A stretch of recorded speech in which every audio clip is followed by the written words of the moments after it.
स्वागत है अभिनंदन आभार आप सभी का एक बार फिर से इस नए मजेदार महाखेल में, जिसका नाम है कौन बनेगा महाकरोड़पति। दिव्य सज्जनों, आज से हमारे इस नए मजेदार महाखेल में एक और पड़ाव जुड़ गया है, जो कि 15वां प्रश्न 75 लाख रुपयों के लिए है। इससे पहले वाले खेल में कुल 16 प्रश्न हुआ करते थे, जिसमें 16वां प्रश्न 7 करोड़ रुपयों के लिए था। लेकिन अब से हमारे इस नए मजेदार महाखेल में 17वां प्रश्न आएगा, जो कि 7.5 करोड़ रुपयों के लिए होने वाला है। तो इस वीडियो को पूरा जरूर देखिए, क्योंकि आज के इस अद्भुत मजेदार महाखेल में हम आपसे बहुत ही ज्यादा मजेदार प्रश्न पूछने वाले हैं। तो कमर कसकर तैयार हो जाइए इन मजेदार प्रश्नों के उत्तर कमेंट बॉक्स में बताने के लिए, क्योंकि शुरू होने जा रहा है यह अद्भुत महाखेल, जिसका पहला प्रश्न यानी पहला मजेदार प्रश्न सीधे आपके मोबाइल स्क्रीन पर ये रहा। आज के इस मजेदार महाखेल का पहला प्रश्न आपसे पूछा गया है, हिंदी कहावत सिट्टी पुट्टी गुल होना का क्या अर्थ है। ऑप्शंस देखिए, ए नाचना, बी डरना, सी चीखना या डी गुस्सा होना। उत्तर बताने के लिए आपकी धुक धुक की जी शुरू होती हैं अब।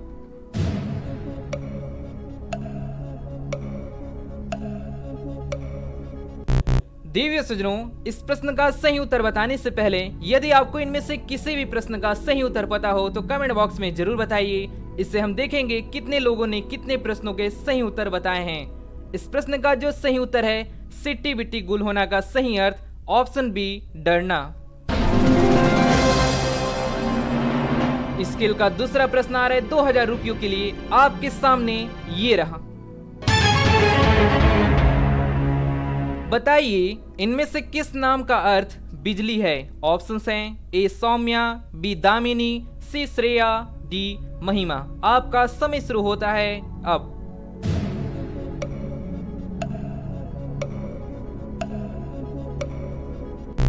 इस प्रश्न का सही उत्तर है ऑप्शन बी दामिनी। इस खेल का तीसरा प्रश्न 3000 रुपयों के लिए आपके सामने ये रहा। ओलंपिक खेलों के 5 छल्लों क्या दर्शाते हैं, यानी ओलंपिक के जो 5 छल्ले होते हैं वो इनमें से क्या दर्शाते हैं। ऑप्शंस हैं, ए 5 खेल, बी 5 भाषाएं, सी 5 महाद्वीप, डी 5 महासागर। उत्तर बताने के लिए आपका समय शुरू होता है अब।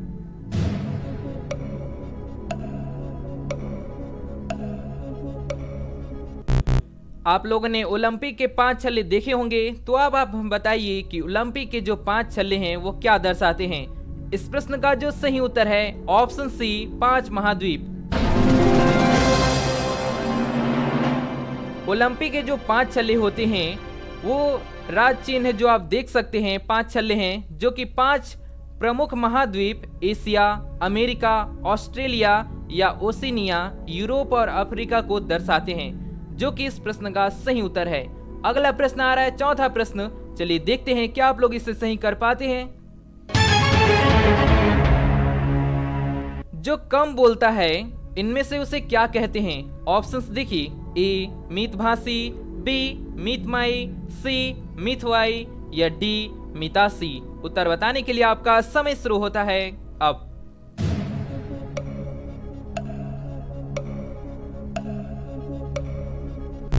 चलिए बताइए इस प्रश्न का सही उत्तर क्या होना चाहिए। जो कम बोलता है इनमें से उसे क्या कहते हैं। सही उत्तर है ऑप्शन ए मितभाषी। बहुत बढ़िया, चौथा प्रश्न हमने सही कर दिया। पांचवा प्रश्न आ रहा है, जो कि सीधे आपके मोबाइल स्क्रीन पर ये रहा। इनमें से किस ज्यामितीय आकृति की भुजाओं की संख्या सबसे कम है। ऑप्शंस बड़ी ध्यान से देखिए, ए घन, बी वर्ग, सी पंचकोण या डी त्रिभुज। आपका समय शुरू होता है अब।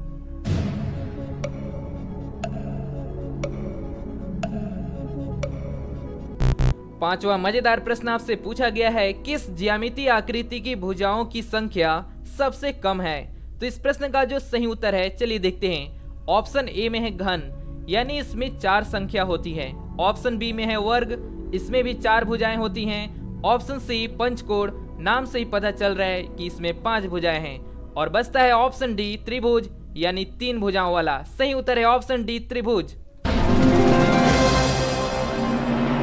बहुत बढ़िया, 5 प्रश्नों को हमने सही कर दिया, यानी पहला पड़ाव पार कर दिया। अब आएगा छठवां प्रश्न, लेकिन उससे पहले आज का वीडियो पसंद आ रहा हो तो इस वीडियो को लाइक और शेयर करना ना भूलिए। छठा प्रश्न आपके सामने ये रहा।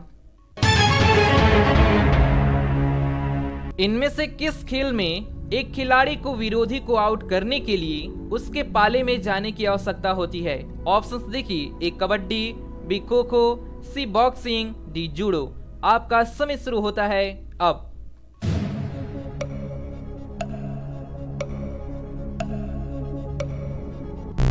इस प्रश्न का सही उत्तर है ऑप्शन ए कबड्डी। कबड्डी इस प्रश्न का सही उत्तर है, जिसके एक खिलाड़ी को विरोधी को आउट करने के लिए उसके पाले में जाने की आवश्यकता होती है।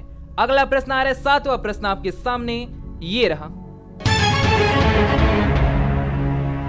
बताइए इनमें से किस पेड़ के फल में एक से अधिक बीज होते हैं? विकल्प हैं आपके सामने, ए आम, बी जामुन, सी इमली, डी लीची। आपका समय शुरू होता है अब।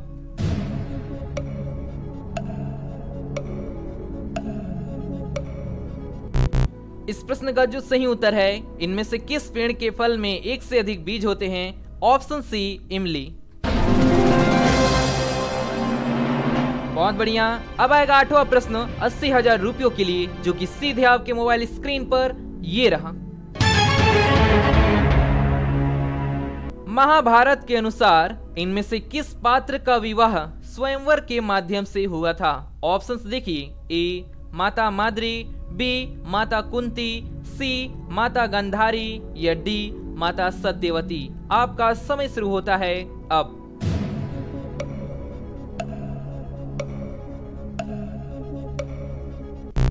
माइथोलॉजी से संबंधित हैं, तो यदि आप हमारे माइथोलॉजी वीडियो को देखते होंगे तो शायद आप सभी को इस प्रश्न का सही उत्तर पता होगा। इस प्रश्न का जो सही उत्तर है ऑप्शन नंबर, आप हमें बताइए आपको क्या लग रहा है। हम यहाँ पर मोबाइल महाशय से पूछने जा रहे हैं सही उत्तर क्या होना चाहिए। बताइए मोबाइल महाशय, इस प्रश्न का सही उत्तर क्या होना चाहिए? माता कुंती इस प्रश्न का सही उत्तर है, जिनका विवाह स्वयंवर के माध्यम से हुआ था, और बाकी जो विकल्प में दिए गए हैं उनका विवाह स्वयंवर के माध्यम से नहीं हुआ था। अगला प्रश्न आ रहा है 9वां प्रश्न। चलिए देखते हैं क्या आप लोग इसे सही कर पाते हैं।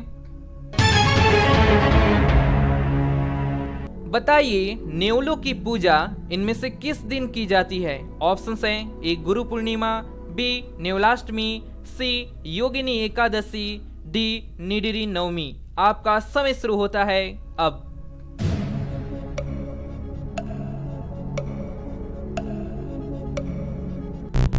तो नेवलों की पूजा जिस दिन की जाती है, ऑप्शन डी निडिरी नवमी के दिन। बहुत बढ़िया। इसी के साथ 9वें प्रश्न को भी सही करते हुए अब आएगा हमारा 10वां प्रश्न, यानी दूसरा पड़ाव। चलिए देखते हैं क्या आप लोग इसे भी पार कर पाते हैं। यह एक चित्र प्रश्न पूछा गया है 10वां प्रश्न में। चित्र में दिखाई दे रहा पक्षी का क्या नाम है जो अपने आकार के लिए जाना जाता है? तो चित्र को आप बड़े ध्यान से देखिए और फिर बताइएगा इस पक्षी का क्या नाम है जो अपने आकार के लिए जाना जाता है। मोबाइल महाशय चित्र दिखाइए। चित्र को ध्यान से देखिए और फिर बताइए कि इस पक्षी का क्या नाम है जो कि अपने आकार के लिए जाना जाता है। चित्र आपने ध्यान से देख लिया। अब ऑप्शंस देखिए और फिर बताइए इस प्रश्न का सही उत्तर क्या है। ऑप्शंस हैं, ए कठफोड़वा, बी गौरैया, सी पपीहा या डी गुंजन। उत्तर बताने के लिए आपका समय शुरू होता है अब।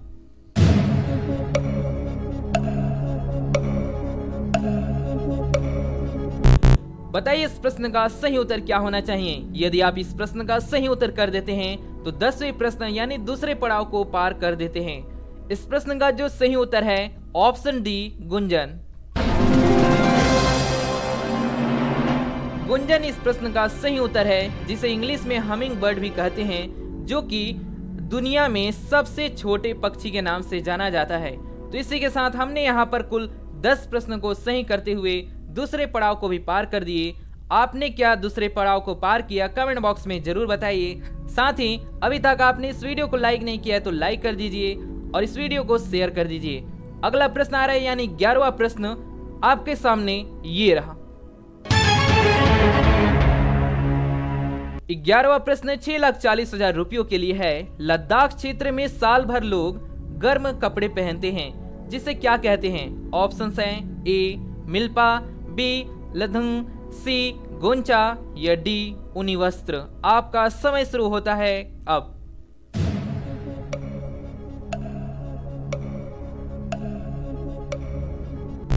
इस प्रश्न का जो सही उत्तर है, लद्दाख क्षेत्र में साल भर लोग जो गर्म कपड़े पहनते हैं उसे कहते हैं ऑप्शन सी गोंचा। अब आएगा इस अद्भुत मजेदार महाखेल का 12वां प्रश्न 12,50,000 रुपयों के लिए। आपके सामने ये रहा।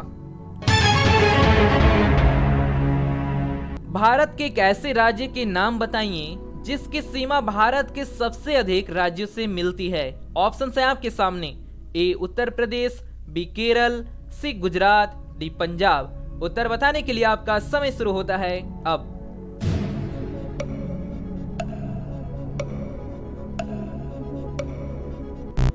चलिए बताइए इस मजेदार प्रश्न का सही उत्तर क्या होना चाहिए। भारत के एक ऐसे राज्य के नाम बताइए जिसकी सीमा भारत के सबसे अधिक राज्यों से मिलती है। तो इस प्रश्न का जो सही उत्तर है ऑप्शन ए उत्तर प्रदेश। उत्तर प्रदेश इस प्रश्न का सही उत्तर है जिसकी सीमा भारत के सबसे अधिक राज्यों से मिलती है। जैसा कि आप देख सकते हैं कि इसकी सीमा उत्तराखंड, हिमाचल प्रदेश, दिल्ली, हरियाणा, राजस्थान, मध्य प्रदेश, छत्तीसगढ़, झारखंड, बिहार और एक अन्य देश नेपाल से भी लगती है, जो कि इस प्रश्न का सही उत्तर है। मोस्ट इंपोर्टेंट प्रश्न है। अगला प्रश्न आ रहा है 13वां प्रश्न। तैयार हो जाइए इस प्रश्न का सही उत्तर बताने के लिए, क्योंकि सीधे आपके मोबाइल स्क्रीन पर ये रहा। 13वां प्रश्न 25 लाख रुपयों के लिए आपसे पूछा गया है। कौन सी रक्त कोशिकाएं पूरे शरीर में ऑक्सीजन वितरित करती हैं? ऑप्शन है आपके सामने, ए सफेद, बी नीली, सी लाल, डी प्लेटलेट्स। आपका समय शुरू होता है अब।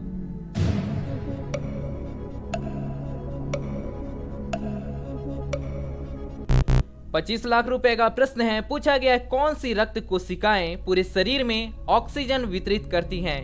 तो इस प्रश्न का सही उत्तर है ऑप्शन सी लाल रक्त कणिकाएं। लाल इस प्रश्न का सही उत्तर है जो कि पूरे शरीर में ऑक्सीजन वितरित करती हैं। जैसा कि अधिक जानकारी के लिए आप देख सकते हैं, लाल रक्त कोशिकाएं जो होती हैं जिन्हें एरिथ्रोसाइट्स के रूप में जाना जाता है, जिनका मुख्य कार्य शरीर के ऊतकों और कार्बन डाइऑक्साइड से ऑक्सीजन को अपशिष्ट उत्पाद के रूप में ऊतकों से दूर और फेफड़ों में वापस ले जाने और स्थानांतरित करने के लिए है। तो इस प्रश्न का सही उत्तर है ऑप्शन सी लाल। अगला प्रश्न आ रहा है 14वां प्रश्न। तैयार हो जाइए इस मजेदार प्रश्न का सही उत्तर बताने के लिए। सीधे आपके मोबाइल स्क्रीन पर ये रहा।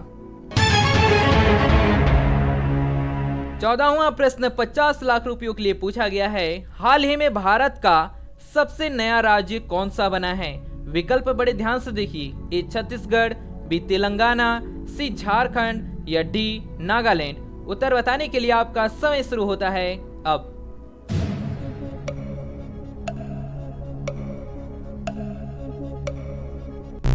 बताइए इस मजेदार प्रश्न का सही उत्तर क्या होना चाहिए। हाल ही में भारत का सबसे नया राज्य कौन सा बना है? इस प्रश्न का जो सही उत्तर है ऑप्शन बी तेलंगाना। तेलंगाना इस प्रश्न का सही उत्तर है जो कि भारत का सबसे नया राज्य बना है। जैसा कि आप देख सकते हैं 2 जून 2014 को हैदराबाद की राजधानी के साथ तेलंगाना भारत का नया राज्य बन गया था। यानी आज से करीब 8 साल पहले भारत का नया राज्य बना था तेलंगाना। अगला प्रश्न आ रहा है यानी कि 15वां प्रश्न, जो कि आपके सामने ये रहा। 15वां प्रश्न 75 लाख रुपयों के लिए, यानी हमारा तीसरा पड़ाव है। इनमें से मगध के राजा बिंबिसार को कोसल के राजा की बेटी से शादी करने पर दहेज के रूप में क्या मिला था?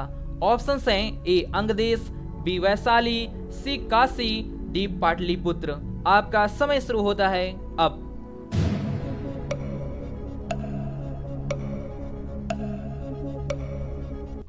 बहुत ही महत्वपूर्ण 15वां प्रश्न आपसे पूछा गया है कि इनमें से मगध के राजा बिंबिसार को कोसल के राजा की बेटी से शादी करने पर दहेज के रूप में क्या मिला था? तो इस प्रश्न का सही उत्तर है ऑप्शन सी, काशी। काशी इस प्रश्न का सही उत्तर है। देख सकते हैं आप, अधिक जानकारी के लिए बिंबिसार ने मगध के यश और सम्मान को वैवाहिक संधियों और विजयों के माध्यम से काफी बढ़ाया। उसकी एक रानी कौशल के राजा प्रसेनजीत की बहन थी और उसे दहेज स्वरूप काशी का 1 लाख राजस्व वाला गांव मिला था। अगला प्रश्न आ रहा है 16वां प्रश्न, लेकिन यहाँ पर हमने तीसरे प्रश्न को भी यानी तीसरे पड़ाव को भी पार कर दिया। 15वां प्रश्न, अब आएगा 16वां प्रश्न। तो तैयार हो जाइए इस मजेदार प्रश्न का सही उत्तर बताने के लिए, क्योंकि सीधे आपके मोबाइल स्क्रीन पर ये रहा। 16वां मजेदार प्रश्न 1 करोड़ रुपयों के लिए पूछा गया है। संयुक्त राष्ट्र महासभा ने बहुभाषावाद पर भारत प्रायोजित प्रस्ताव को अपनाया है, जिसमें पहली बार किस भाषा का उल्लेख किया गया है?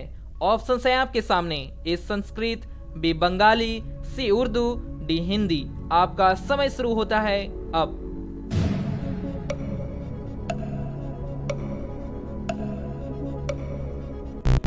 चलिए देखते हैं इस मजेदार प्रश्न का सही उत्तर क्या होना चाहिए। इस प्रश्न का जो सही उत्तर है, यानी संयुक्त राष्ट्र महासभा ने बहुभाषावाद पर भारत प्रायोजित प्रस्ताव को अपनाया है, जिसमें पहली बार जिस भाषा का उल्लेख किया गया है, ऑप्शन डी, हिंदी को।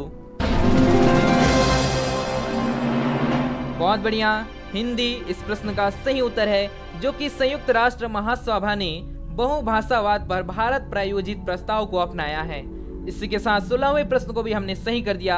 अब वो समय आ गया जिसका आप सभी को बहुत देर से इंतजार था, यानी इस अद्भुत मजेदार महाखेल का अंतिम महाप्रश्न 17वां प्रश्न 7.5 करोड़ रुपयों के लिए सीधे आपके मोबाइल स्क्रीन पर ये रहा।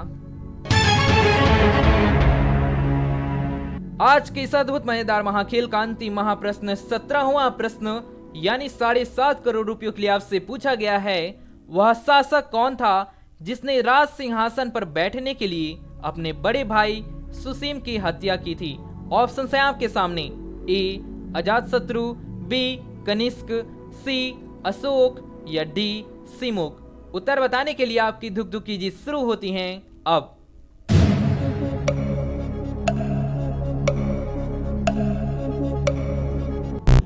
7.5 करोड़ रुपए का प्रश्न आपसे पूछा गया है, जो कि बहुत ही महत्वपूर्ण है, तो आप सभी से जरूर याद रखिएगा। पूछा गया है वह शासक कौन था जिसने राज सिंहासन पर बैठने के लिए अपने बड़े भाई सुसीम की हत्या की थी।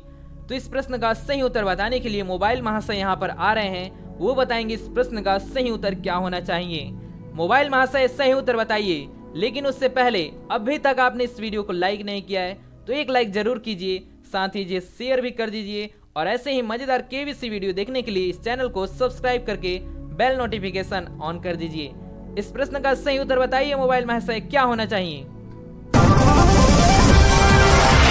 7.5